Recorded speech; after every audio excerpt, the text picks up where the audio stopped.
we know what's going on.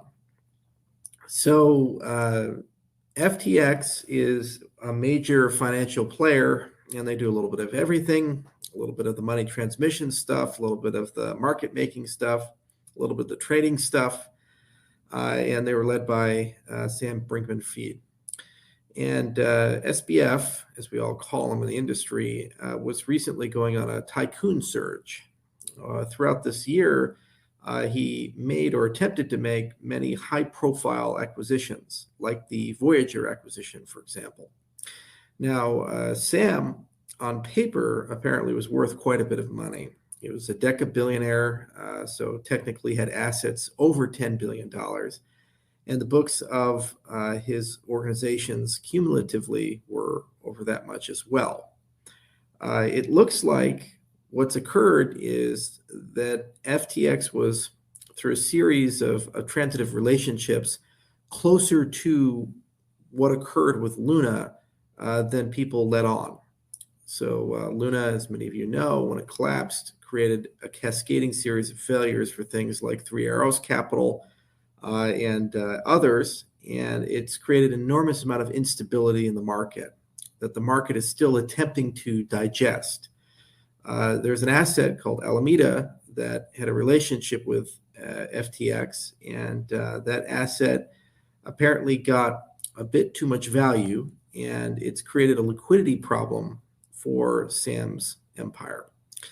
And it may be the case, that, and more will be discovered soon, that he's insolvent and as a result requires a bailout or acquisition, basically a shotgun wedding to continue operations. And if he doesn't get that bailout, that there's a good possibility that his FTX will go out of business. It'll get liquidated. Much in these things tends to get discovered. So Binance has made an offer. They've signed a non-binding letter of intent based upon due diligence. And as due diligence is done, oftentimes things are discovered, and uncomfortable things, especially the relationship, financially speaking, of the founders to the entities, as well as how funds were used and how much risk exists within the entities. There is a non-zero probability that the acquisition proposal that Binance has put on the table to bail out FTX, to acquire it, will not succeed because it will fail due diligence. This is often the case in many distressed assets. When people look at them, they discover that they're far more distressed than they thought. If that's the case, because of the size and scale of FTX, it's very likely that that will cascade through the cryptocurrency market. Now, my firm, we had no involvement, exposure, or connection to any of these things, so we didn't lose any money. Cardano doesn't have any dApps or DeFi that really touched anything related to the Luna ecosystem or the yield products that were very popular but highly unstable in the Ethereum ecosystem. So effectively speaking, this does not directly impact the Cardano ecosystem.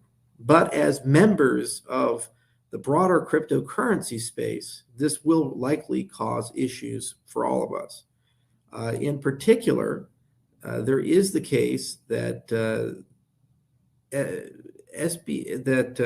FTX has been lobbying very heavily in Washington, D.C. Their failure could change the political landscape in unpredictable ways. It was my belief that a red wave would occur today, and early indications of the election are that that is the case, with just to the magnitude of it. And based upon that magnitude, it was my belief that legislation would pass that would be inspired from things like the Stab Now proposal from the U.S. Senate, things like the Financial Innovation Act, and so forth. The issues here are that should we see more systemic failures, there could be a belief for more regulatory scrutiny or more draconian laws to be passed to enable that scrutiny. The failure of FTX could result in that, which could in turn more badly damage the industry. and in many cases offshore the American cryptocurrency industry. So this is not a minor event. This could become a very significant event, and it's the last in a series of failures that we saw started by Luna. Luna led to Celsius and other such things, and now we're here. It's just an example of the excesses that I repeatedly warned people about in 2021 and all throughout this year and prior points in my career, like in 2017 with ICO mania. You don't get something for nothing, and extremely high yields tend to evaporate very quickly. And this is no different from that. Just because the asset classes change and because we use new and emerging technology, in no way, shape, or form somehow indemnifies us from the risk that this new technology has. And yet, for some reason, financial engineers, entrepreneurs, and startups seem to think that this time will be different. There is no substitute for hard work. There is no substitute for discipline and every month building and creating utility and getting real adoption. But tech stocks are another example of this. Majority of tech stocks in the United States and abroad are significantly down. In some cases, many are over 90% down, which is quite sad, given that they had enormous valuations just a few months ago in some cases.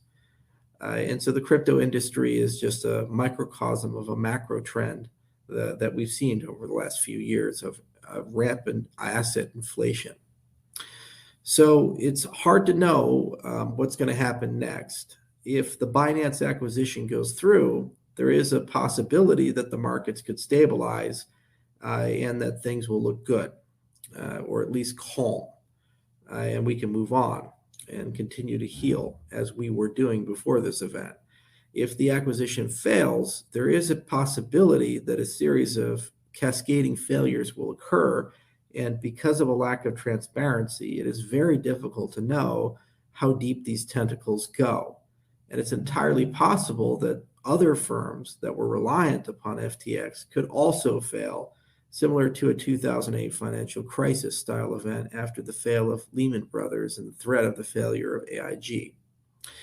So I just wanted to make a video to kind of fill you guys in with what I know, which is currently not much. I'm hearing tons of different rumors and speculations and so forth, but unfortunately we're too far removed from this. But I figured I'd make a video on current affairs and just let you know that things are definitely coming, things are definitely happening, and this is going to be a very transformational week, or at least next 10 days for the cryptocurrency industry.